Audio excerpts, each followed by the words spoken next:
Good morning. I would like to welcome you to Digital Ethics, Digital Methods and Ethical Challenges Symposium. We are delighted to have you here to participate in the discussion on the ethics and methods of digital media research on vulnerable populations. We have a great agenda for today with esteemed speakers, and we hope we will have very engaging and productive discussion throughout the day. Let me first thank the Center for Global Communication Studies and the Project for Advanced Research in Global Communication for hosting this event.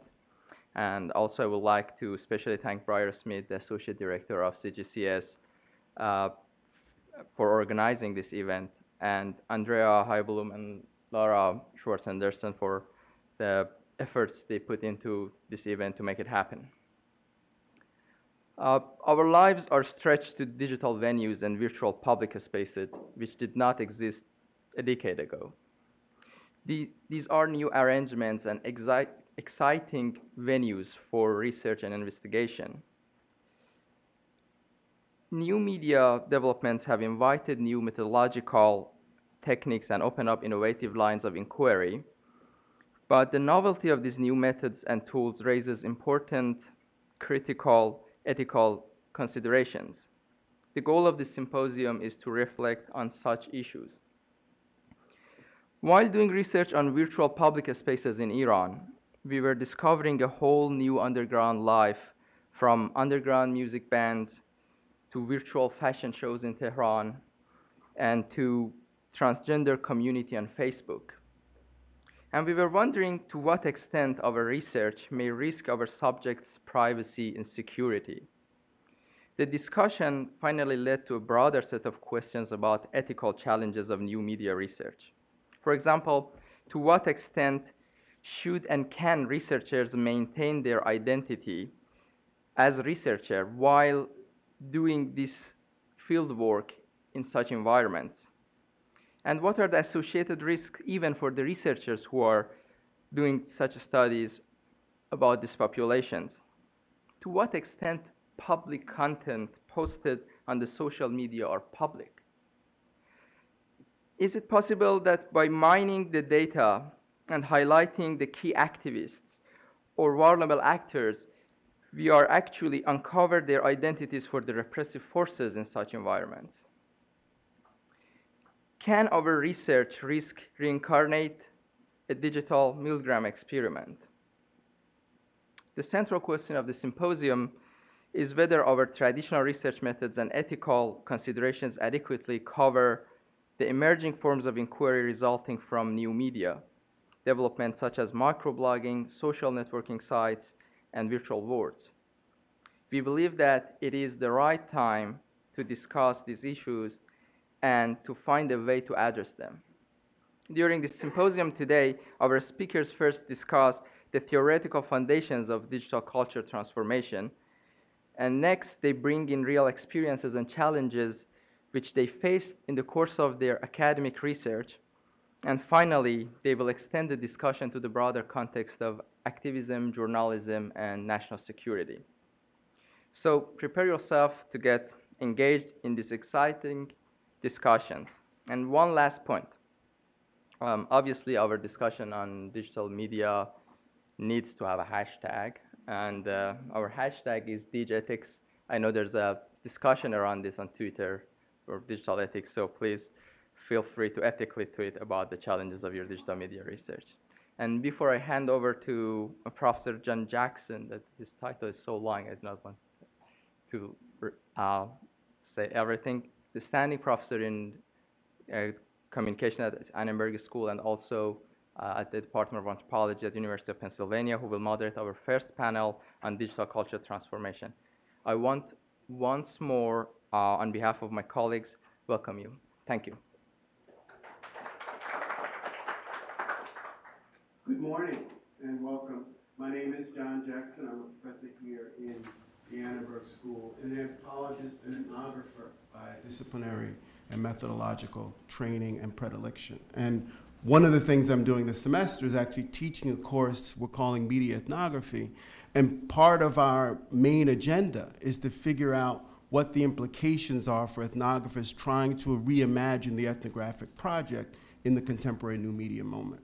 The assumption, of course, that the course is based on is that the sort of early 20th century iteration of ethnographic research that we imagine we can take lock, stock, and barrel and take place into the 21st century and have it do the work we want it to do may not be up to the task unless we really try to retool it, even recalibrate, maybe even reimagine what the starting point is for ethnographic research. And one of our key nodes is clearly the ethical implications of the kinds of interactions we have. Now, ethnographers have always been thinking about the ethics of the interactive, intersubjective moment that becomes the fodder for ethnographic data accumulation. But I think the new media moment takes all those traditional queries and concerns and rewrites them. So we're trying to figure out what do we have to relearn about the project of doing qualitative research in a new media moment. And this conference, I think, is a wonderful attempt to get us, and hopefully all of us coming from different methodological perspectives, to think about what this new moment means for the kinds of considerations we should make sure we put front and center in our own approaches to research. So I'm very excited to have our guests here this morning. And so I think what I'll do is I'll introduce you one at a time and let you get going. Our first speaker will be Hector Postigo, who's at Temple University and Microsoft Research. The title of his paper is Participant Observation, Participatory Culture, and Interventionist Research. When should we strive to be more than observers in digital culture? Hector. Just go up there, right? Mm-hmm.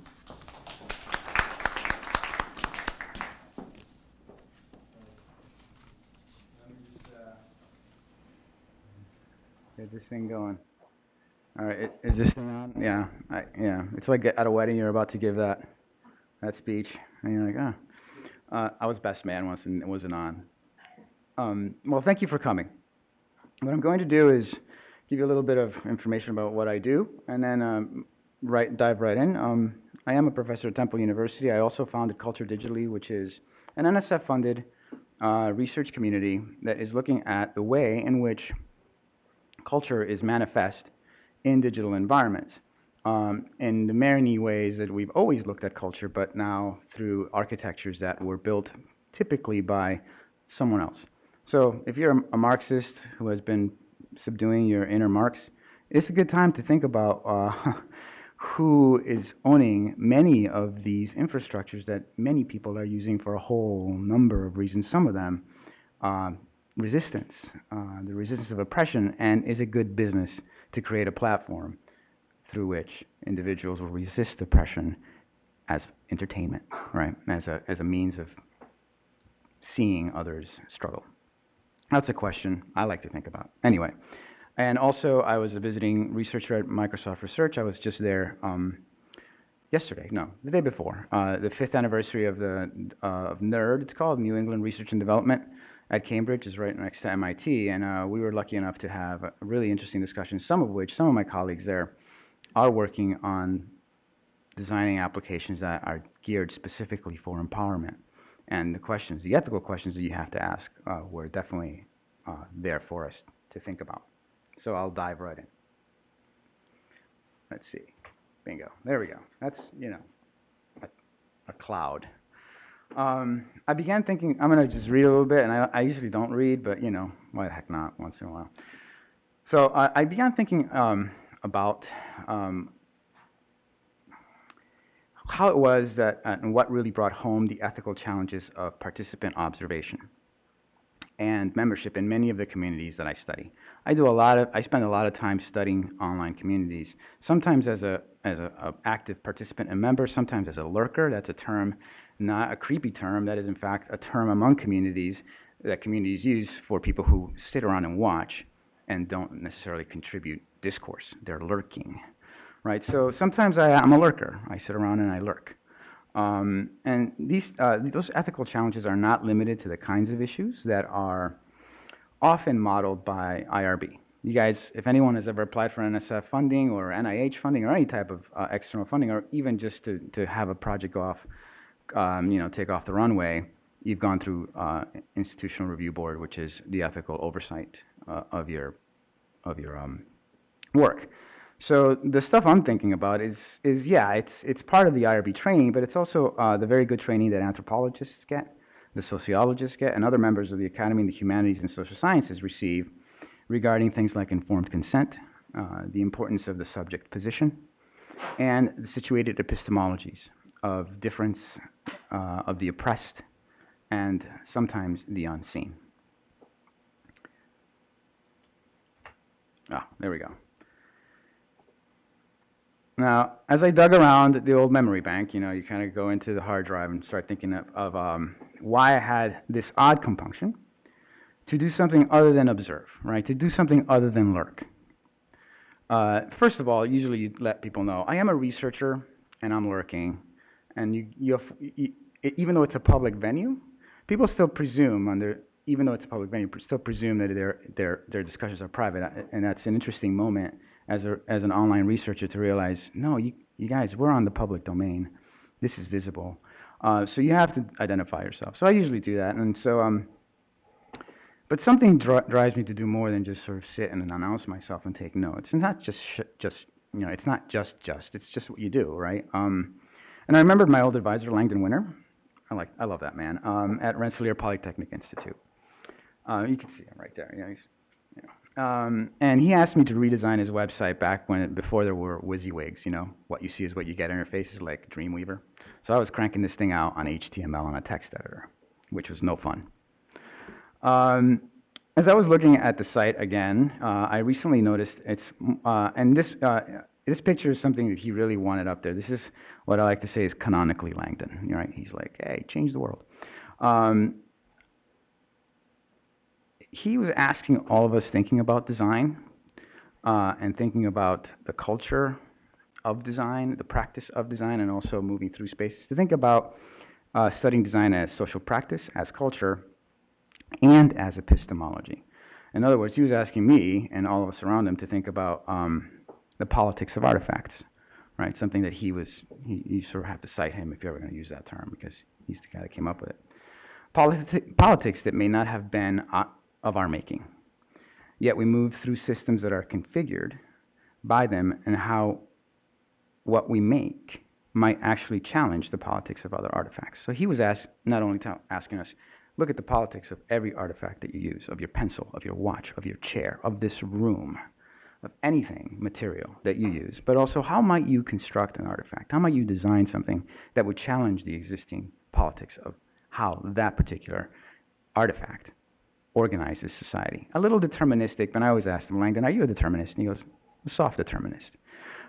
Which means that maybe in a little bit, but there's always room for discourse. There's always room for social construction, but you have to be aware that there is, in fact, a deterministic type of force, right, at play. So, with all the exuberance around the dot-com boom, it was not odd to imagine that we, the particles in flow within communication systems, may also add our own politics to the mix. Now, wouldn't that be something? If you guys recognize this image, it's sort of the canonical anonymous image of, and not that anonymous doesn't have its own problems, but there is an inclination to engage in technopolitics in a lot of ways. This is another quote that I really love, and what I'm trying to do is just frame the discussion of when is it okay for us to intervene? What are our ethical implications? What are the ethical implications when we do intervene? And maybe what are the moral imperatives? Assuming Kantian ethics, right? Which says, the golden rule, moral, to reference Christianity, but really it's about can you create a world? Can you create a moral maxim within which all cases would be applied? So they would be applied to you, right? So Ralph Ellison wrote, life is to be lived, not controlled, and humanity is won by continuing to play in face of certain defeat. He wrote this in his novel, Invisible Man. I was struck decades ago when I read this novel with his use of the idea of play in the face of defeat. An odd thing to write when telling the tale of a man who had vanished from sight because of the color of his skin. I thought that maybe it spoke of faith, but now I'm pretty sure it spoke of hope. And for Ellison and his Invisible Man, hope fights. And if you've read that novel, you realize that Ellison's Invisible Man was always fighting in one way or another. And for Ellison and the Invisible Man, hope fights, and it doesn't wait. And And his lead character wasn't invisible, it was everyone else that was invisible because society was structured such, right? In a lot of ways, everyone carried the bias that made Ellison's man invisible. How does that continue to happen in digital environments? Who continues to be invisible? And who continues to have voice? And how is that managed? And how can we help that out? How can we change that as researchers? What are our moral obligations? This guy's a creepy dude. It's not Ellison. It's somebody else. It's a Creative Commons image, by the way. So all images are Creative Commons images, more or less. So as you join me in the contemplation of ethics, social science, humanities, research, and digital culture today, I ask that you humor me in the contemplation of the notions of crowds, media power, and moral imperatives. If we should have the hubris as researchers to say we see what others do not, we like to say that, don't we? We see what others do not. Are we compelled then to lend a hand? Are we not compelled to lend a hand? What are we not seeing ourselves? Can we be angels in the ether and so escape the myopia of positivism? Can we perturb the system under study? I was at Microsoft Research at the Anniversary Symposium on Tuesday, and Jeanette Wing, Vice President for Microsoft, who had a deep history in social science research, actually, and actually science research, but she was at NSF, so she oversaw social science research as well, had something akin to this to say, right? Like, when is it okay for us to perturb a system? She asked, when should we perturb for the better the system under study? And that's, again, the question I'm trying to get at, or dig up a little bit as I move through it. And I'm asking, this is more of a contemplation of a philosophical stance, an epistemological perspective on doing research in digital environments. So first, I suppose we should disabuse ourselves of our presumption that we see anything as it is positively. Wittgenstein, through Foucault, Derrida, and many others before modernism and postmodernism have held that absolute epistemology of any sort is suspect. Philosophers, yes, but there's no such thing as armchair philosophy anymore. Philosophers and lovers rush in where angels fear to tread, is my argument, when we are dealing in architectures, digital media, that are not as solid as, for example, this building is. They can be hacked in a way that this building cannot. What is our compunction? What is the impulse to do so? So most of what we can say about the world or the social world are approximations, despite the failures and biases of language, and sometimes the eclipse of reason. Audacity is a thing, and this is why I have the archer there. Audacity is a thing that we need to embrace in our research, in our ethical research. To dare and stand atop a tower of Babel and hurl an arrow to the heavens and risk many languages, polyvocality, affording an infrastructure for it, being maybe a conduit of it, maybe being the architect of that space. It's not, I would argue, such a bad thing to have a lot of people talking at once. When I was at RPI and I proposed to study hackers and copyright law, one colleague asked why I was studying up. Have you guys heard that term? Oh, you're studying up. It was, RPI was a very activist department, and if you ever study up, that means you're studying the privileged as opposed to studying the oppressed. And why would you study up? Study the oppressed. That their epistemology is important. I recognize that it is. And the history of participatory action research, which informs a lot of what I feel about our role, has a lot to do with creating systems within communities that one studies that can change their subject position, that can change the moments of oppression for them. So it started, there's many people who have thought about participatory action research intelligently, or maybe more intelligently than me. Chabouillet, Freire, they've been working on methods and observations of social science and epistemology to help communities at their research. But participatory action research gives license to look beyond the dismissal of, oh, you're studying up. I would start by asking, do we have to continue saying we are studying up? Do we have to be so framed? Some things about digital culture are framed unequivocally by privilege, but the position of privilege can also serve as a window into the position of the less privileged or the oppressed. And I think it's worth exploring. One cannot turn a blind eye to all elements of the system. You have to study the whole system to be able to say something substantive, I suppose. This is Hector being carried into Troy. Not me. You know, my namesake. After Achilles did a number. Oh wait, no, hold on. Here it comes. Heck, no. That was. Oh, see, I'm running. I'm doing one computer. I'm not multitasking properly. See, you missed all the good ones. This is the Archer. I thought you were seeing him, and that's the Tower of Babel Archer, and this is somebody that guy, and this is somebody studying up. That's what you were supposed to see when I spoke about studying up. Sorry, and this is Hector being carried. And if this doesn't turn, just go, hey, hit the other button. Microsoft, not Mac, okay, and it'll be cool. So this is Hector being carried in Troy. How are media scholars in a position to create and imagine polyvocal media platforms? I'll begin with the caveat that easy access and ubiquity to those technologies and those architectures are both the triumph of the celestial bullhorn. That's what I like to tell people. It's kind of like the celestial bullhorn, right? Everyone got one, and you get to just broadcast. That happy metaphor for participatory web of Wi-Fi, cell towers, and the internet is ironically, having the ability that anyone can have that bullhorn is also its Achilles heel. Even as media participation and access to information communication technologies, networks empowers, so does it allow for noise. Business models that will afford voice, right, and even hate. Well, often hate. So those elements notwithstanding, opportunity exists.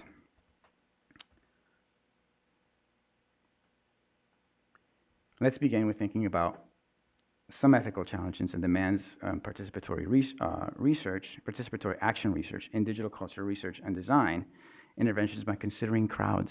That was the first thing I wanted you guys to think about. Here's a crowd. Wonder what that was. That's, I think, a labor riot. Zacco and Vanzetti, maybe, in Chicago. I think that was it. But crowds, or maybe swarms.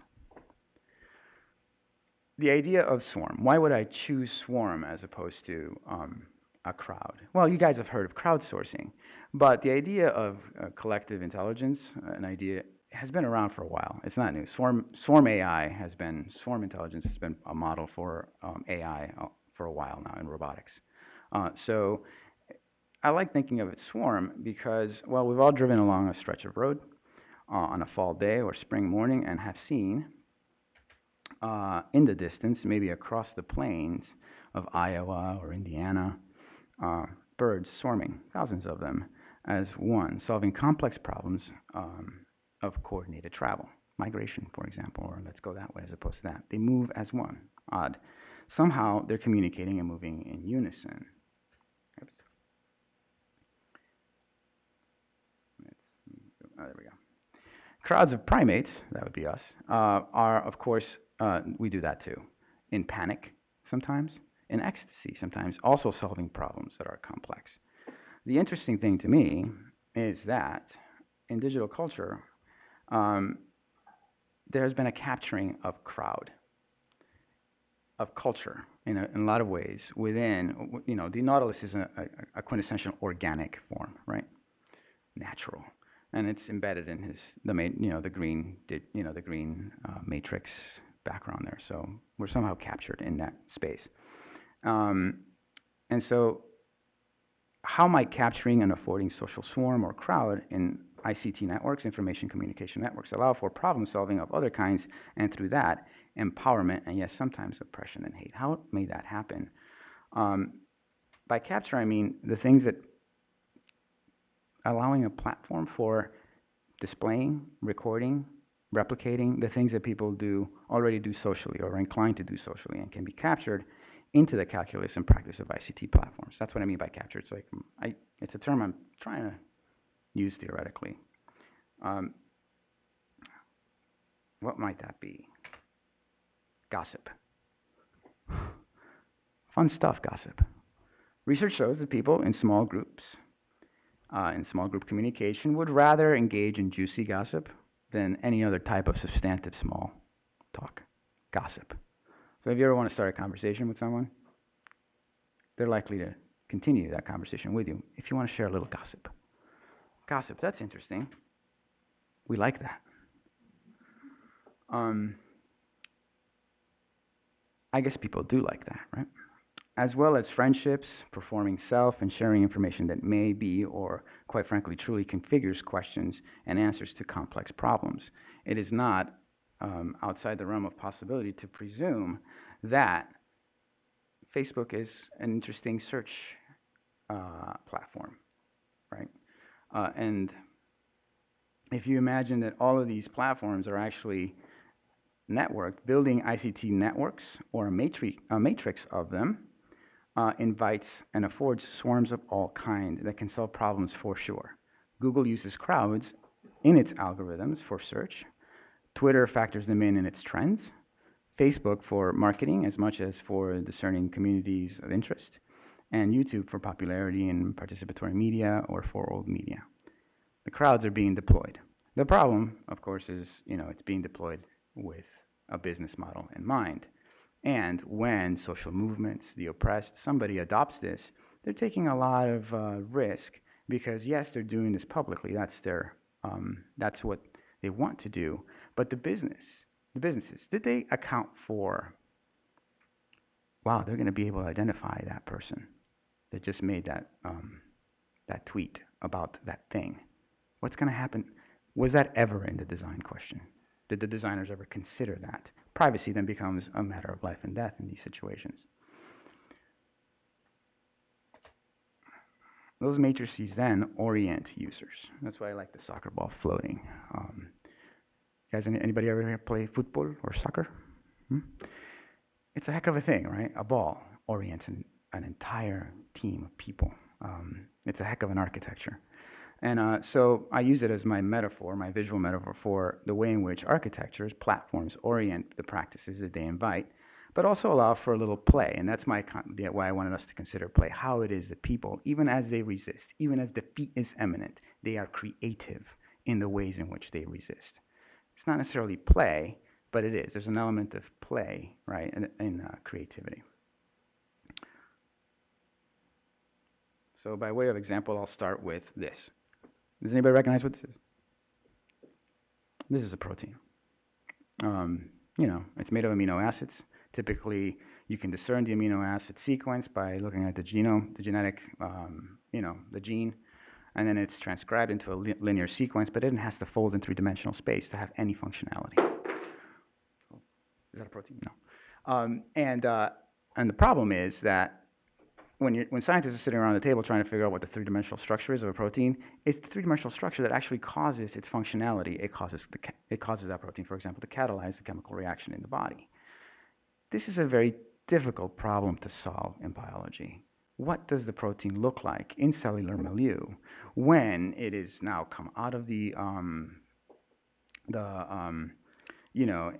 cisternae of the various organelles and is now going to fold, or is about to fold, because that's what makes it functional. These were long-standing problems in biology. Some proteins have never been resolved. It turns out that if you build a game called Fold It, put it online, and embed biochemical principles into the game, anybody can fold a protein. Anybody. And it turns out that this harnessed swarm resolved proteins that had never been resolved before. They were able to, it wasn't actually Nature, one of them was a particularly significant. And what does that mean?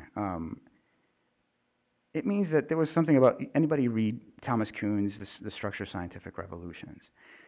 there was an element of normal science going on in the lab that was challenged by the ability of novices who had never known anything about biochemistry, maybe, to fold proteins in game.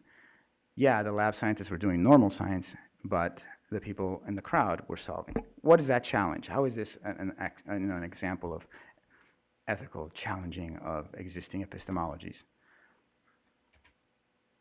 Well, it's a heck of a thing to say that it turns out you don't need a PhD in biochemistry, just a platform to think creatively with a large group of other people, and a platform where scientific knowledge and its complexity is made elegantly simple via a game platform. This is an example of some research that I do because I thought it was really interesting that it challenges an epistemological set. If you look at, for example, the history of HIV research in the United States, it turns out that HIV activists, AIDS, and people who wanted pharmaceutical cures to come out sooner and faster, this was in the 80s, had to become scientists, had to become people who could speak science so that the FDA would approve cures faster for their well-being. They had to do something not unlike this little girl may have done, challenge the epistemology of science and its process so that they could live. That's interesting. Interesting because in the 80s, Americans were maybe not as marginalized as they are now, but they were significantly more marginalized. Their voices were hard to hear, and they had to challenge science in a particularly strong way because gay Americans were the first population to really suffer, and then it spread around and people got the picture. This one. Is anyone familiar with this?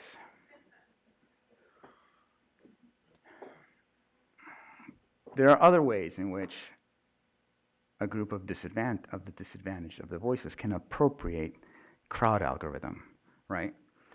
This is one example. When the crowd-based algorithm for Google search was appropriated in the early days of a recent election cycle, at the behest of sex columnist and gay activist Stan Savage, to pose a swarm intelligence rendering of Rick Santorum's name after his condescending and derogatory remarks against gay Americans. Google's commitment to free speech, whether a sound marketing strategy for an American company or a real commitment to open discourse, found itself a little tensioned by the clearly inaccurate return on the term Santorum. If someone was actually looking for personal information on the former senator for Pennsylvania, this probably was not going to be very informative. This was the first result for weeks, by the way, when you type that in. Or it could be thought to be a correct representation of popular opinion among gay activists and their supporters of the senator, a challenge to his identity on the web. Was this ethical? Maybe. Was this, what did Google do? Well, Google let it stand until eventually, the campaign machine said, you have to stop that. And they did. An example by which the crowd algorithm was harnessed, right, for resistance, for voice, in a way that was unexpected, but it was still in the hands of Google, who wants to do good, right? But the ethical tensions present in engaging any user community are first and foremost confronted by platform owners. Facebook does not exist to make us all better friends. I hate to break that to you. Twitter doesn't buzz our cell phones so that social movements may find a ready media outlet in repressive regimes. Google isn't doing evil because it's a nice thing to do. YouTube isn't really about you. These platforms, through their technological features, may allow many practices for users, but market logic has shown one constant since the internet became a driver in modern economies. If you don't show me the money, the IPO will suck. And the money will go away, and the platform will fade into memory. Does anybody still use MySpace? Right. And there were other ones, there were other social network sites that started. They're gone. Facebook. Now, where ethics regarding protection of at-risk populations using social media or other publicly visible ICTs for the purposes of protest or fighting repression how do those map? Where do those map onto business models? That's the question I started with, and I continue to ask it. And I think it's a question we have to ask anybody who's studying repression, who's studying the use of social media, who's studying the use of ICTs, has to continue asking, if they're using a platform that is owned by somebody, how are those people's lives being mapped onto design? That's an ethical question to ask. I think we have to ask it. How can we not? Now for something a little more positive about what we can design. As we contemplate media power, let's contemplate media power and its use for social change and the deployment of collective intelligence for configuring pressing problems from the ground level, because this is something that social media get to do, right? If everyone starts to tweet about a problem, it becomes a hashtag, it starts to trend, and all of a sudden, it's a problem, right? Because now there's got a hashtag and so many thousand followers. We might also be able to design some tools to help that people who can't wait for the reliable media information, right? So this is in institutional media.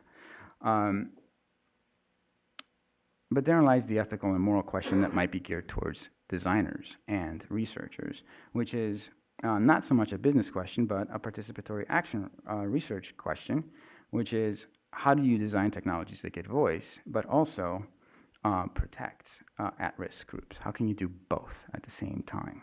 How can you afford them a platform for public speech, but yet protect identity or any kind, we think of identity as like, oh, your face and your name and maybe your social security number, but there are many ways in the day of big data in which your identity can be triangulated, no matter how hard somebody actually tries to hide or occlude that data.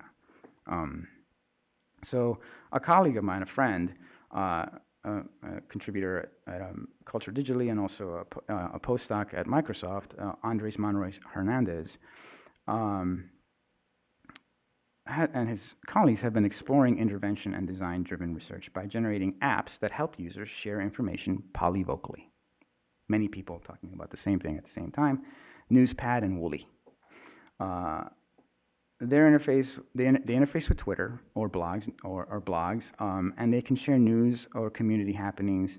And that news that is being put together is constructed in a grounded fashion collectively. Less is left in the hands of ad hoc hashtags or news media, and the voice is grounded and driven by a followership that is invested in the location where something is happening. The virtual real divide is effectively obliterated as long as there is access to some mobile internet or network, or if you have a stationary terminal somewhere. And I asked Andres, I said, hey, how are you guys protecting some of these people? Because he works in Mexico as well. And some of those folks, are confronting a drug war that has already claimed 80,000 lives. And he said, we're designing ways in which, you can share information, but privacy is really important. So they're building that into the system. But that's something that he said, but that's something that really haunts us, that we have to really think about deeply when we're going to intervene, right? Because we want to help, but we don't want to expose at the same time.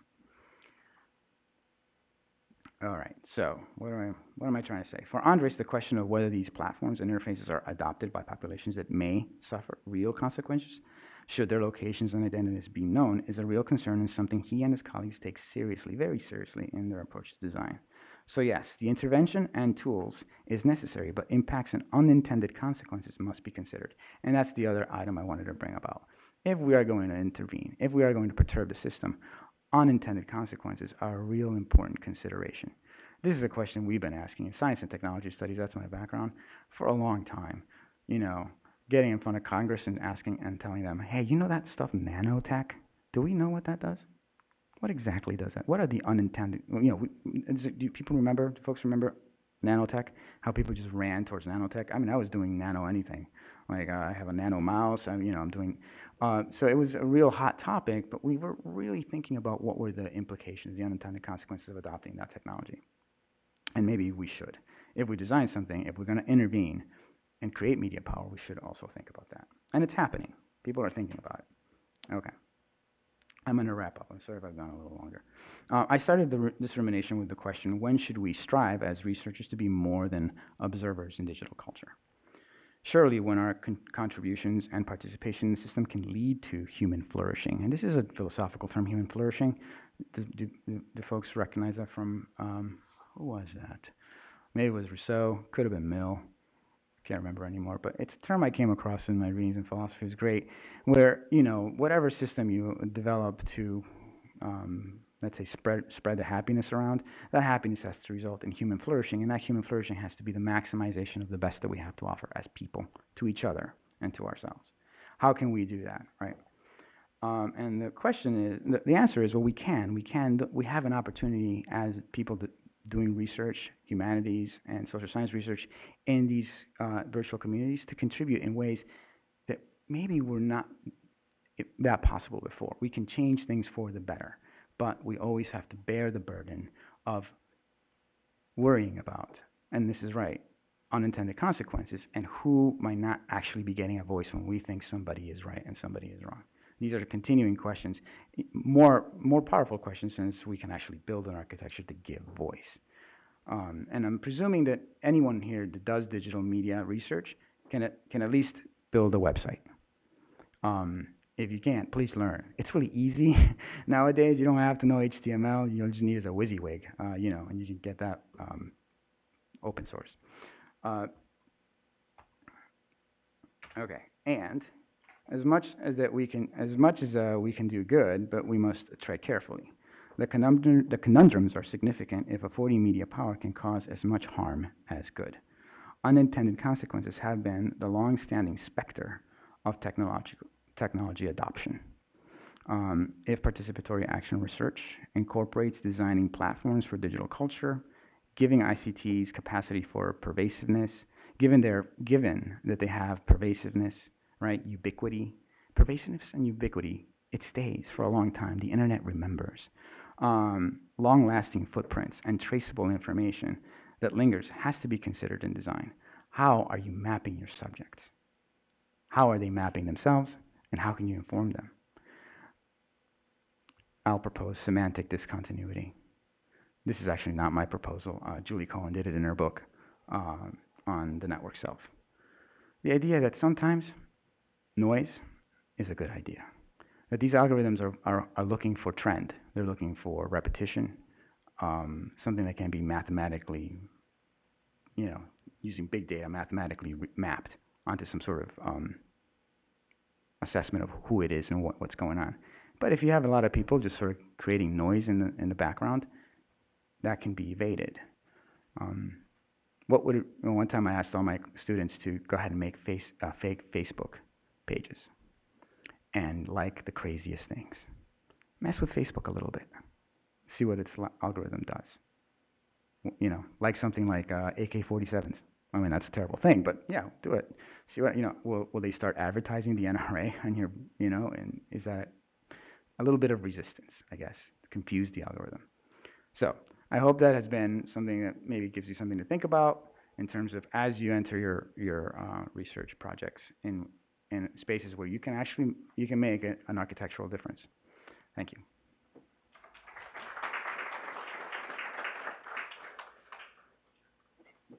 Thank you, Hector. Our second speaker is Elizabeth Buchanan from the University of Wisconsin-Stout.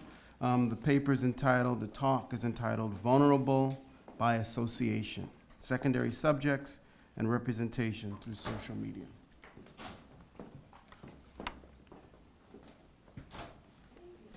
Well, thank you. I feel a little bit like the artist that had to follow Molly Cyrus at the VMAs.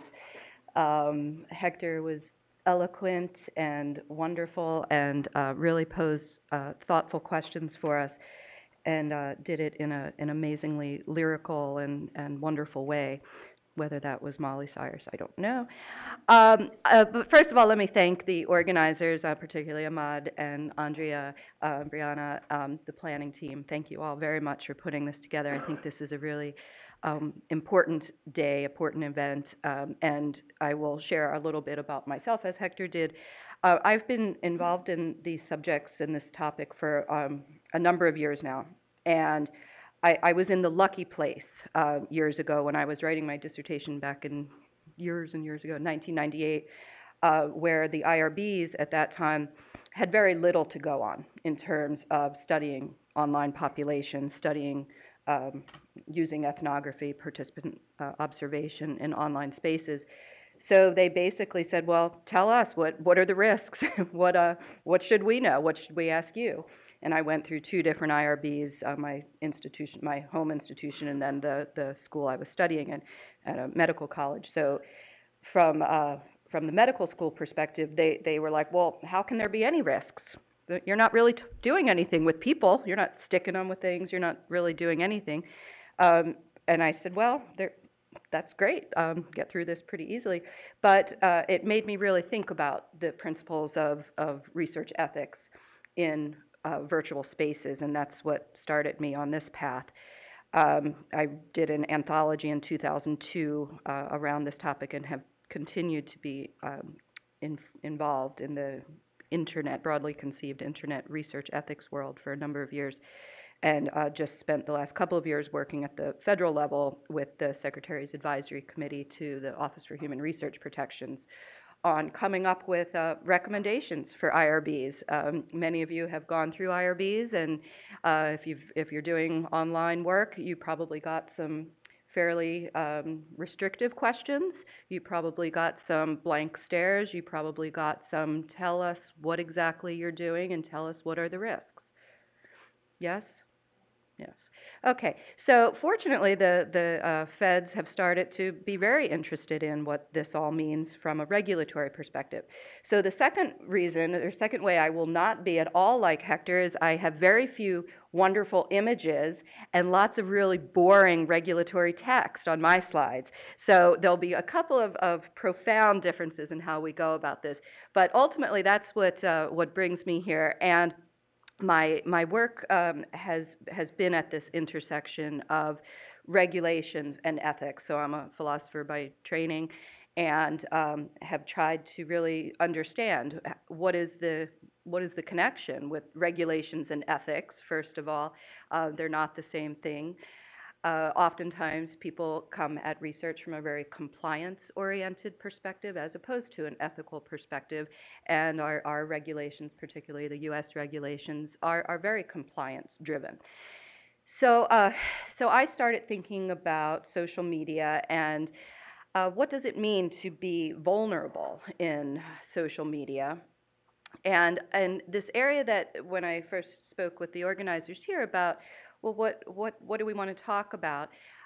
This idea of secondary subjects or research bystanders, or what we would call third parties in research, is something that I'm seeing more and more concern. And it does follow in nice step from Hector's talk about the role of crowds, the role of and Ahmad said it earlier too, the various actors in networks.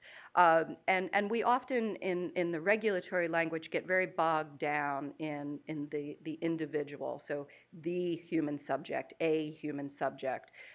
We very rarely look at the holistic context, and in fact, in the regulatory, U.S. regulatory framework, there is no official regulation around secondary subjects or third parties or research bystanders. So it's up to us as researchers to act ethically where these populations, these parties, these subjects are concerned, because the regs just tell us how to treat the subject and make sure we balance those risks and benefits around the subject. And then a little bit they'll say, and make sure others aren't harmed. But we don't really identify those others too much. So, so we're stuck in this space between compliance and ethics oftentimes. And as I've thought more and more about this particular realm and how social media has exposed secondary subjects, third parties, or research bystanders, and I'll use those terms a little bit synonymously, though there are some definitional differences. It's become clear to me that social media is exacerbating the potential harms and risks to vulnerable populations, and particularly these secondary subjects et al.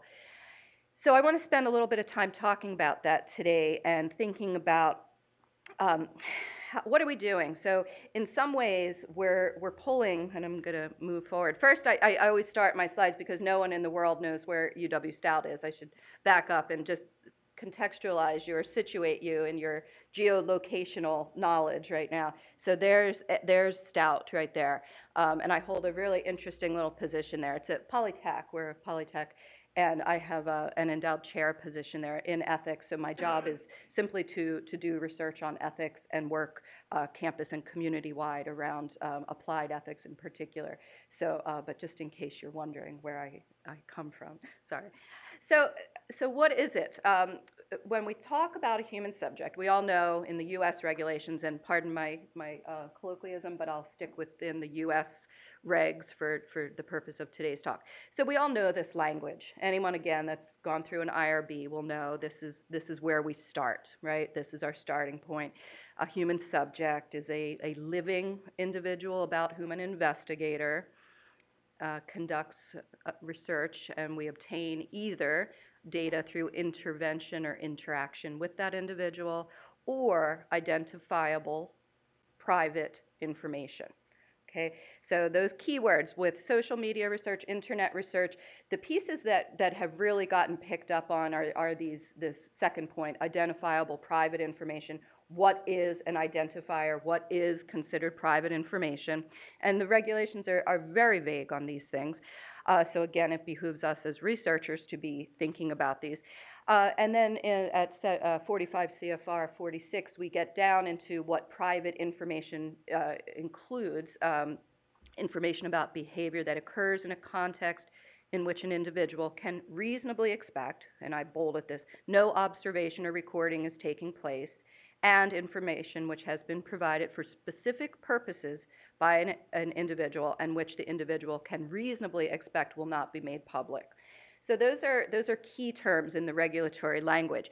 And then the next piece that's really critical at this point in time is this idea of private information must be readily ascertained by the investigator. So that changes a bit of what we have access to, right? We know Google, we know Facebook. They have ascertained all of the information already. We, the researchers, though, may not have access to critical key components, so we may not be dealing with private identifiable information because we can't get at it. A really simple example of that is if you use an online survey tool, Qualtrics, for example, SurveyMonkey, so that you can choose as the researcher when you're designing the survey, you can choose to collect IP addresses, which could be considered one form of identifiable information, or you can mask that. You can omit it for privacy. So that's one way, at least we as the researchers, it's not ascertainable to us. That those data, the IP is not ascertainable to us. Certainly Qualtrics and SurveyMonkey, it's ascertainable to them, but to the investigator it's not. So these are some key considerations. So observation or recording, so we know everything we do is being observed and recorded in some way, shape, or form by an infrastructure, not necessarily by us, the investigators. And that's critical when we think about human subjects' work. When we think about this idea of a secondary subject, though, in many ways, we researchers, we're still pulling from that biomedical, medical model of research ethics, which could be very beneficial in protecting vulnerable populations, high-risk populations, or we could be going down a path where we are going to be repeating those overly constrictive or overly restrictive models of human protections that come from a medical model and then are applied into social behavioral research. So if we stick with this secondary subject concept through the medical model, we want to do it with some care. And we're at a really good place, I think, as social behavioral researchers to be front and center in this conversation about secondary subjects, bystanders, et cetera, because of so much of the research that we're doing. We are very rarely looking at an individual, but we are always looking at an individual within a context, a much larger context when we're researching in and through social media.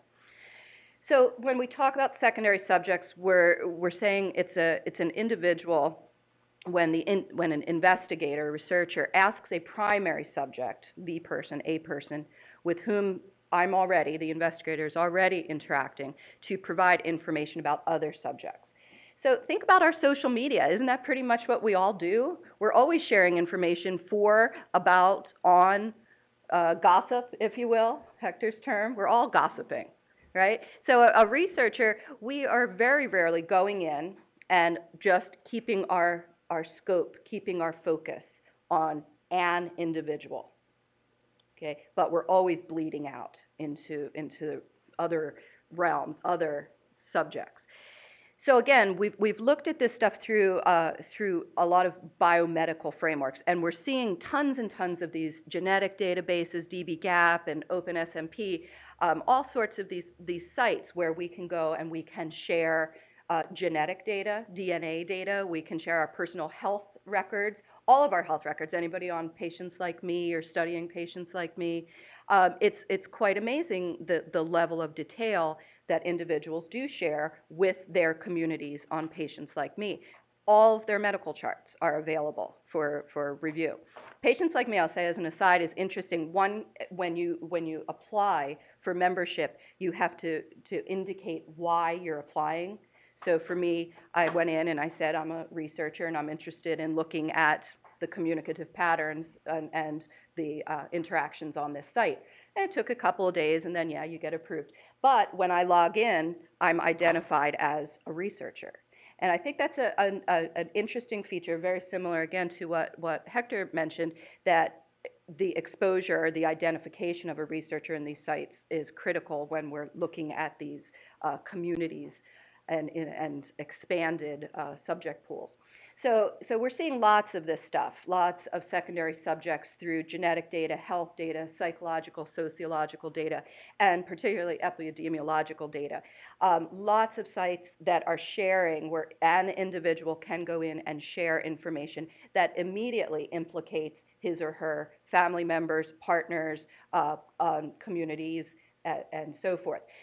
We can look at it very narrowly from that perspective of an individual's health records and say, so this if it's a hereditary disease, for example, if the person is discussing their children, they're immediately implicating their children in the research.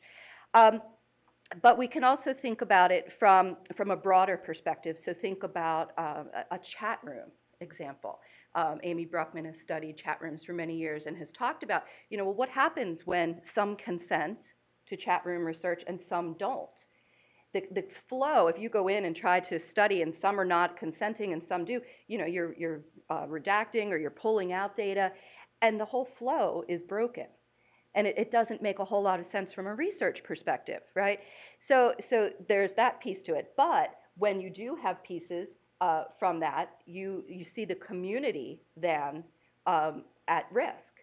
If individuals have chosen not to consent, and yet others are talking to them, about them, responding in some way that we don't see the whole picture, that whole network of interactions, experiences, we are potentially setting the whole community up for at risk for something sensitive. So oftentimes in secondary subject language, we talk about this idea of family members or partners, and again, the expectation of privacy. Information that one would reasonably expect to be private.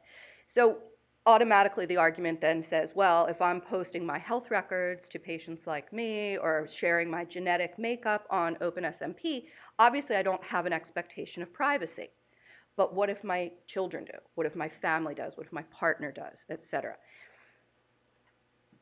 When we move into the concept of third-party research, I'm doing the same thing Hector did now with multitasking here. Third-party research is another interesting realm, and think about, same analogy, the community members. If we are coming in, observing, intervening, interacting with any online community, choose anyone, we may automatically be implicating third parties. We may be identifying or we may be using data from individuals, organizations, or institutions who are not the researcher, it's not the individual researcher or an individual subject, but people or institutions or organizations who are otherwise affected by those relationships between the persons. So I'm intervening as a researcher, and the institution or the community or the listserv or the online world could ultimately be implicated through that relationship. And ultimately, when we think about unintended consequences, to use Hector's language, when we talk about third parties in research, we're typically talking about those third parties that are directly affected. So we can't, and think about the language that you use in your IRB applications. You talk about there are no foreseeable risks. At this point, the only risks conceivable are. So we're making a judgment, right? And that's what we would consider directly affected individuals or directly affected third parties. So whose rights are individuals whose rights or welfare may be adversely affected by research procedures. We can't think about all of the other unintended consequences. Nothing would ever get approved by an IRB if you just came in and said, well, who knows what's going to happen here, right? I mean, nothing would ever happen. So our language, we're in a compliance state. We're in a state where we're saying we can think about X, Y, and Z as being affected, but we really don't know about A, B, and C. And from an IRB perspective, that's the best we can do, right? Think about IRB, think about the utilitarian model that we use, particularly in this country, of risk-benefit analysis. It's very different in other countries. I fear the US IRB creep is occurring across the world, but I do think there are still some countries, particularly the Scandinavian countries, who really prioritize the rights of individuals as opposed to the risk-benefit analysis as we do here. So that's third party. So what happens in social media? Some of this, I'm not going to stress this because I think most of you already know this, and what we're seeing at this point in time is that complete blurring of boundaries or venues. So feeding from one tool, one infrastructural arrangement to another. So we're feeding from patients like me into Twitter. We're feeding from Facebook into YouTube. That seamlessness with which our boundaries have collapsed. So an individual rarely exists in just one space. Okay. The interoperability, same idea. So we all, between our these things, our cell phones, our tablets, etc., our TVs now.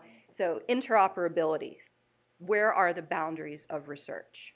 Very hard to keep those boundaries clear due to that interoperability. We're seeing some really cool research and potentially dangerous research in this realm of synchronous sensing, things like the SenseMe research that's going on, where an individual's context, not just what an individual is responding at that point in time. So an individual may be engaged in synchronous data collection, okay? So collecting data on the fly. Okay, tell me how to, if it's behavioral research. Are you smoking right now? No, sends back to the researcher. SenseMe types or synchronous sensing applications enable the whole context. So if an individual is at a bar where everybody's smoking, but he or she is not, that could still be challenging from a behavioral interventionist perspective, right? So we're looking at context much more than subject. We're seeing tons of this dissolving public-private sector data flows. We need only look around at what's happening with our data flows between government, between agencies, between businesses, to know that data flow is problematizing that concept, whatever that concept of privacy, individual privacy means. And then non-consensual access to data. So we're seeing, obviously, in light of the NSA, we know there's all kinds of data floating around, and it does get to an individual level. It can be de-identified, re-identified to such a degree that an individual and his or her relations can be identified. This is where the third party secondary subject really comes into play. Now, there are some pros and cons to this non-consensual access to data, right? I have the good fortune of sitting on the AAAS Committee on Human Rights and Scientific Freedom. And there's some absolutely fascinating work going on around the use of DNA databases to identify family members in Bosnia, former Bosnia-Herzegovina. Now, why is it a pro and a con? Well, individuals they can get their family members identified, right? They can come to peace. They can know that a family member was killed in the war. Now, what's the con to that? Well, if a family member was part of the regime, he or she now may be implicated in war crimes. So pros and cons in how we share data in, again, what we would call the non-consensual access to data. So secondary subjects in that particular example, and there's great work. You could read this on the International Council of Missing Persons. There's some really neat stories about the use of DNA databases in the realm of secondary subjects and third parties. So ultimately, yeah, we could benefit as researchers, as scientists, or we could raise the level of risk for those individuals and for their family members who have been identified. So, all right, I have a couple of graphics. I lied. I said I didn't have any, but I have a couple. Are there subjects or third parties in big data? Everywhere I go these days, that's all people want to talk about is big data. Well, and there's a reason for that. You know, it really has become it's the new normal. It's the new black, and I guess it's something that we need to grapple with as researchers. And what does it mean for those of us that look at research ethics? How do we even talk about big data from a human subject's perspective? Where's the human in big data? Well, they're in there. They're in there. We have to see where they are. We have to know whether or not a researcher has access to them, whether core kernels of information, personally identifiable information, are ascertainable to us as investigators when we're in the face of this. So big data equals the transactions, everything we do online, our interactions with individuals, with our family, partners, network, et cetera, and observations. Those observations can be passive observations, they can be active observations, they can be the ongoing recording and surveillance that takes place online. And then you can just see how things kind of flow. And you can see the different pieces that are feeding into the infrastructure of big data. So we have various devices collecting, disseminating, sharing data, clickstream data, all of our data. We subjects often offer up an awful lot of our data and our history, of course. We're doing that more and more under the guise of personalization. Right? We want things to feel like they were made for us, that they're special to us. So then that's how it all flows up. So we have all of our pieces in place here. Here's another way of looking at it. Now this one obviously comes from this is from molecular biology. But at the end of the day, you do see an individual patient over there. And in light of all of these data forms flowing through data analytics, out to predictive models of disease, out to individual patients. Now, had I created this graphic, I would have another piece over there of the network, the patient's individual subject or patient's networks of individuals, because they're ultimately involved in this as well. But I think this is a really great graphic in that it really shows the issues as they are today. The various data flows from all sources, from private, public, any kind of source. So our security data, our biomedical data, our cell phone data, all of those things feeding into what we know about each other, who we are, those analytics that are taking care of all of these data for us, and then telling us exactly what we need to do, our diagnoses, our therapies, et cetera. So what does this all mean? Well, according to OpenSNP, it means there's zero privacy. We've heard this before. Everybody remember back like 1999, the CEO of Sun said, just get over it. You know, there's no such thing as privacy. So we're hearing that again. But we're hearing it in a different guise this time.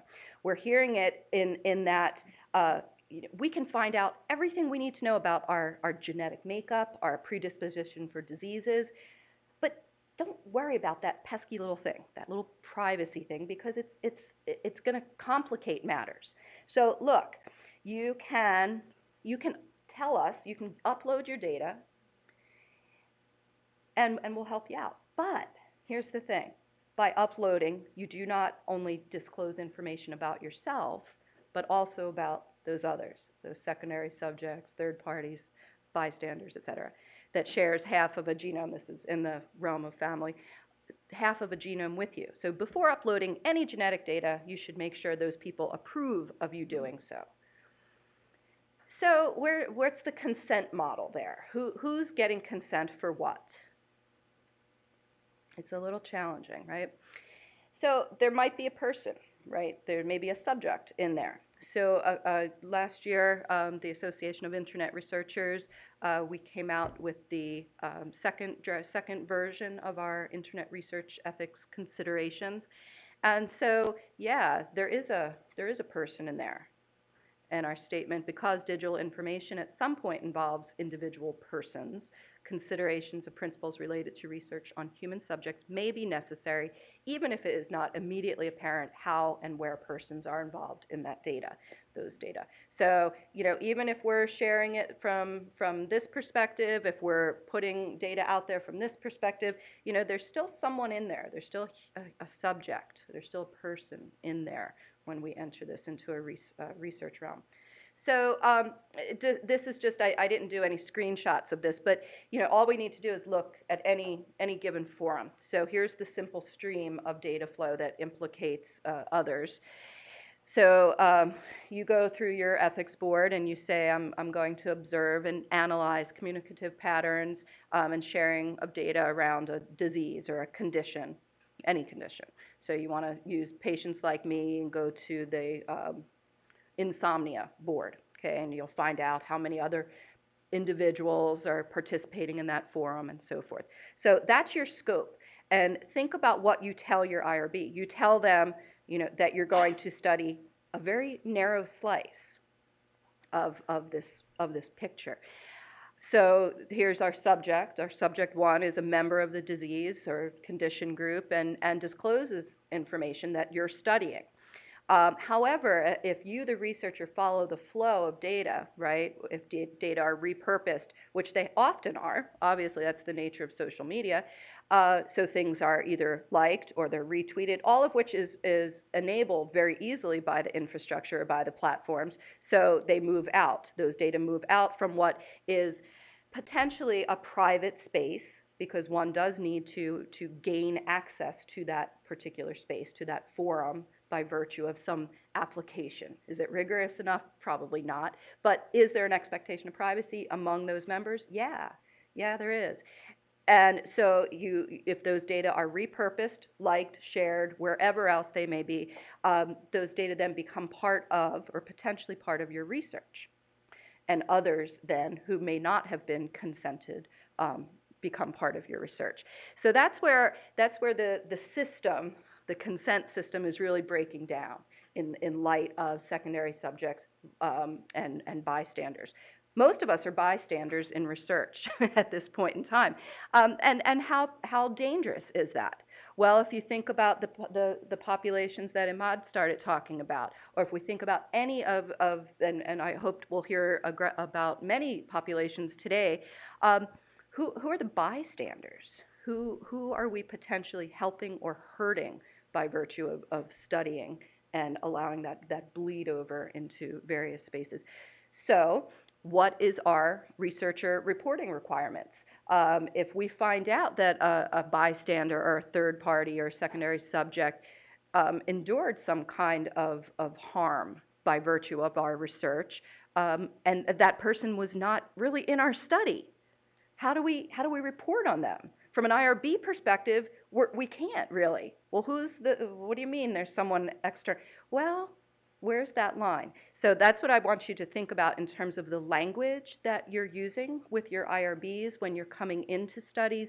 Really allow for that, for the whole network, the holistic continuum of individuals who constitute your subjects, them, their relations, et cetera, to be part of your considerations. I don't mean to throw additional roadblocks at you as far as IRB, because like I said, if you go in and say, oh, well, it's going to be the whole internets are going to be implicated by this, you know, I mean, we want to be realistic, but you do want to pay attention to what the vulnerabilities may be by extension. I think one kind of silly example, no one was unduly harmed by this, but a few years back, if anybody knows Andrea Baker, the communications, she's written on Rolling Stone's fan groups and has done this for a number of years. Well, she was getting ready she'd been involved in the research and then was interviewed by the New York Times about fan groups online. So before her research was kind of vetted by the community, this researcher found out she was doing the research and published an article about it. Next thing you know, community members were like, what do you mean you're a researcher?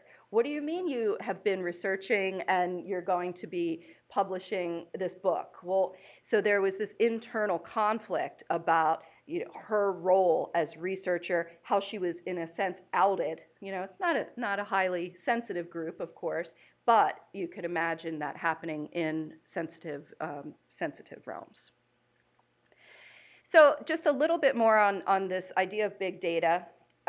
So we're in what Bell and others have called a fourth paradigm of research, following after experimental, theoretical, and simulation-based paradigms. So now we're in this data-intensive realm where our data are coming from or in a global data sphere, a network. Think back to those couple of graphics. And so we're in that paradigm where data is unprecedented. Research is driven by the availability of data at this unprecedented scale and by the computational resources with which to extract maximum value. So increasingly maximum value equates to private information that we can then use in a consumer model for the most part. I think there'll be some good discussions as our healthcare system continues to work, because there are some issues with electronic medical records, or there's realities of electronic medical records within the healthcare laws. So we're going to see a lot of talk, I think, around this idea of, you know, how do we extract data? What's the best value? Those in Canada have been dealing with the use of medical records for some time, and some big businesses get access to certain data, whereas other agencies, nonprofits, human rights agencies do not. So there's going to be some discrepancies there in who gets access to what. So ultimately, we're looking at databases of the future. We'll be reliant on these personal forms of data. And our rules, our conventions, our IRBs, our compliance offices don't know exactly what to do with these data. So I want to finish up. I have a minute left, and obviously I can't read all of this, but I want us to think about this comes from the AIR document, and we spent a lot of time thinking about risk and vulnerability and sensitive populations. This brings us kind of back where we started. It went from that medical model. You know, research ethics protections were put in place for medical atrocities, human rights atrocities, and so forth. We have in our regulations stipulations to protect vulnerable populations above and beyond normal people. So these are some considerations that in light of social media, we think are really key. It forces us, or these recommendations force us to think about ourselves in the network, the scope of the network, all of those other individuals that relate to a human subject, the human subject, the secondary bystanders, et cetera.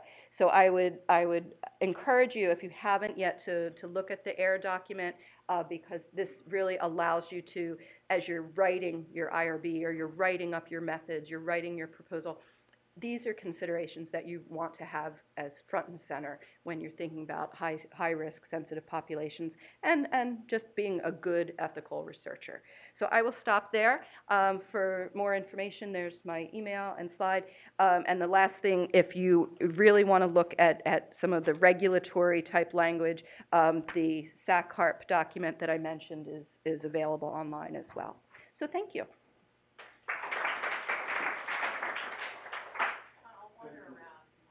So how much time do we have? I know we're past 10:30. Okay, excellent. So since we're over, part of what we'll do, I guess, is just open it up to the floor. Should we give you a chance to sit down? You want to come back and sit down, Elizabeth? Thanks, you guys. And maybe we'll start with Sandra. Hi, I'm Sandra. I'll be a moderator later. I'm a faculty member here at the Annenberg School, and I have a comment for Hector. It's more a comment than a question, but I'd be curious as to hear what you think about what I want to say. You said in your presentation that you encourage your students to confuse the algorithm and make an architectural difference. I agree that architectures matter. They encourage us to behave in certain ways. They nudge us, to act in a particular form. But I think there is a risk of falling into conspiratorial stories about how those architectures operate. This idea of confusing the algorithm, we are the algorithm, right? Like, so at the end of the day, algorithms mine data about what we do, and they are not perfect. Sometimes they're even funny, and I'm thinking about the ads that are supposed to be tailored in Facebook or Google Mail. But this idea of trying to confuse the algorithm and adding noise is like trying to confuse our daily patterns of behavior. If there's one thing that big data or digital data has allowed us to discover is that we are more predictable than we probably want to sort of acknowledge that we are. We are very predictable in our daily routines, and that's, I think, what these algorithms try to capture. So I'm not sure what the purpose of sort of confusing the algorithm is, or how it can help us build better architectures. I don't know if you have an answer to that. But I got to figure out how to turn this thing on. There it is. I did it.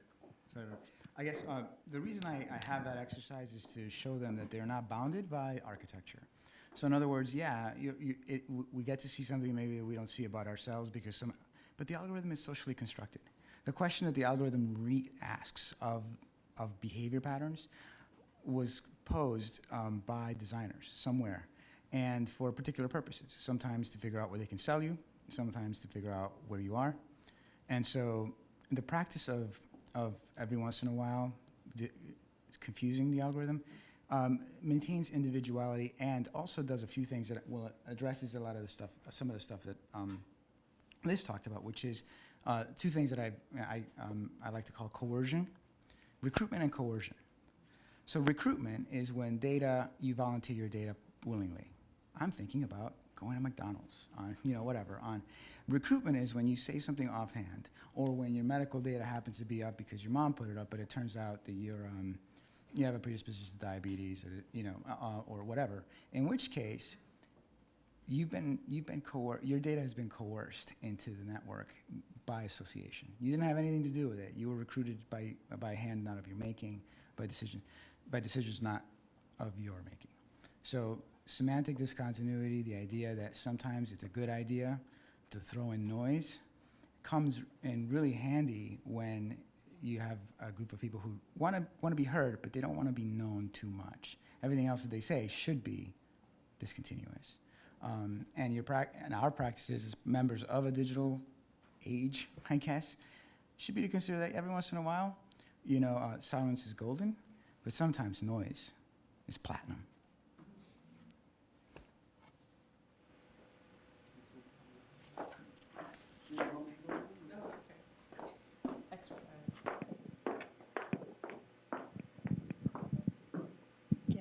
My name is Asta Zelenkovskaite. I'm an assistant professor here at Drexel.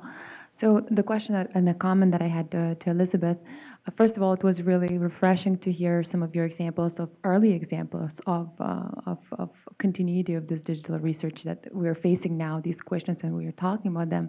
But actually, this research has been done since 1990s, right? So for me, the example that you gave was related to IRC, actually, research. So these questions, it's nice that you sort of brought it together and connected to the historical aspect of of this. The question that I had, would we need actually to reconceptualize the notion of the participant observation, data collection, big data collection, and bystander sort of? How would you address that? I mean, how would you like to elaborate on this? Do we need to reconceptualize this notion whatsoever in methodology and also for IRB purposes? Yeah, I think that's a great question. Yeah, I would really like to reconceptualize it. And I'm not quite sure how I want to do that yet. I think that we are at a pivotal point in IRB worlds, research ethics worlds, in that we're focusing more and more on data security and data protections as opposed to human protections. So I'm not entirely sure what a regulatory or a compliance framework can bring to this, because I think we've kind of pushed ourselves into a bit of a hole in that we're looking more and more at data as opposed to persons. So in some ways, I punt it back to us. I bring it back to the research communities, and I think the AIR document does this really beautifully. I think despite the regulatory ease of that SACCARP document, we really tried to keep this focused, keep the focus on the principles of research ethics as they were initially conceived, and those were about persons, not data. So beneficence, respect for persons, and justice. I think those three principles do map into this realm of secondary subjects, bystanders, and research nicely, in that, particularly in the realm of justice. How do we, and again, to follow up on Hector, this idea of recruitment. Who's recruited and how are bystanders coerced? And I think they certainly are in many ways. I think as data are appropriated more and more by not just us. I think researchers are doing pretty well. What happens though is we're at the will of others. We're at the will of Facebook or Google for data more and more, and so I think it's a challenging time. I know this is not a good answer. What I would like to see is more concern, more deliberation around risk and vulnerability. And populations that are put in harm's way by virtue of coerced data collection or unjust research practices. So I think the best thing, and I'll end with this, I think the best thing is that these considerations have made it out. We're not afraid to talk about them, and I think researchers are being more and more aware of the issues that Hector brought up, and the role of kind of the network forces, if you will, that grounds much of the research we do. This will be our final question. Hi, just a quick question. I'm Randall Salm at Drexel University and associate professor. And I would just like to hear your thoughts. I mean, my work, often when the data is reported, is almost always reported in aggregate. Often from de-identified data is often exempt when I apply to the IRB, but stuff that really concerns me. I know my work has been used to harm people. Because I work with vulnerable populations that are stigmatized, and that data analysis further stigmatizes and makes them additionally vulnerable, that then creates conditions in society that harm them. And it's stuff I worry about. IRBs have never, ever been concerned in any of that work.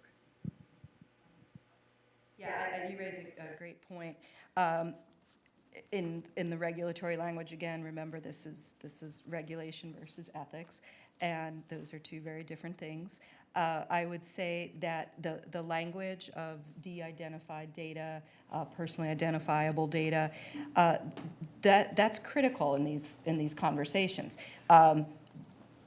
We, IRBs, I'm a vice chair on an IRB, so I'm certainly not slamming the whole community, but we do start from a very narrow perspective. Is it human subjects? Is it identifiable? Is it risk? When we look at a de-identified database, we're assuming that you, the researcher, and I think we're starting to assume this, that others cannot re-identify those data. And I think that at this point in time, it's that re-identification piece that's getting more and more touchy. So how likely is it that data can be re-identified in such a way that then your populations are harmed? Now, if you're reporting it in aggregate, can you give an example of like what? Well, no, I mean, I'll be talking, I mean, I Okay. do work on gay men, but, I mean, I've shown that gay men are more likely to drink and smoke, and all kinds of things that are then used Yeah. to say that you have to cure homosexuality. Yeah. And there's people that are being sent by their parents to get treatment because, to cure their homosexuality, because that's what's thought is good. You know, but, you know, this research I think is important, and so Right. I'll be talking about how I think it's important to give voice to a community, but it's certainly used all the time to harm individuals. Yeah, I think you're absolutely right that it's important to give voice. There's one example, though, a study that an IRB sent to me saying it was a study of minors and homosexuality, and it, you know, they wanted to do this, you know, large scale ethnographic study online, and the risks were so high because there were kids in the South where you know true harms, violence, et cetera, could come to these kids, and at the end of the day, you know, this protocol sat and went back and forth for close to a year, and at that point, you know, the board, the researcher didn't know what to do, and came out and we were talking about it, and to me, it's at that point in time when we have to really rethink our methods. And if we can't get to a place of comfort, I guess, in our methods, in our ethics, then let's rethink how we're going to do this. And ultimately, that's what the researcher had to do. Instead of doing, you know, online Skype interviews, they did, you know, an anonymous survey. Does that change the data that we get? Absolutely. It changes the focus of our research. You know, our methods and our ethics are integrally connected. But if as a researcher you can't find that place where you can really feel safe, and an IRB from a compliance perspective feels safe, you know, let's rethink methods. So I would end with that. Thank you for the question. I do feel like one of the things clearly I think folks are grappling with is the extent to which some of these ethical concerns far outstrip what IRB is even equipped to do, and what that institutional, and without even being, there's a cynical reading of it, of course, right? But I think part of what we're trying to figure out, I'm imagining, is that, one, we realize the onus is on us to try to, you know, when IRB isn't going to try to find a way to define this compliance mode exactly what is risk or isn't, to have conversations among ourselves within disciplines and beyond about what we think about the implications of those kinds of questions. That's like, you know, what counts as risk, right? Clearly, if you're producing knowledge that you imagine can be deployed in a harmful way, that in no way, shape, or form, I can't even imagine an IRB scenario where that's something that they would think is part of their purview. Like, how do we address that? And what's the mechanism by which we think about how that has implications maybe for the kinds of decisions we make as methodologists, as researchers in different fields and the like? Let me just add something, because the idea of privacy has to map onto that question, mostly because privacy in the United States is the reasonable expectation of privacy. We have a legal scholar over there, Greg Listowska. He's he'll comment on, but in Europe, that's not the case. The UK has an entirely different construction of privacy. So if we continue to define privacy, it's a socially constructed concept. We're doing it discursively. If we continue to do that and not unpack it for ethical reasons, we're gonna continue, IRB will continue being our what we need to do, but privacy is a much more robust concept in practice. So Please join me in thanking Hector and Elizabeth for starting our day.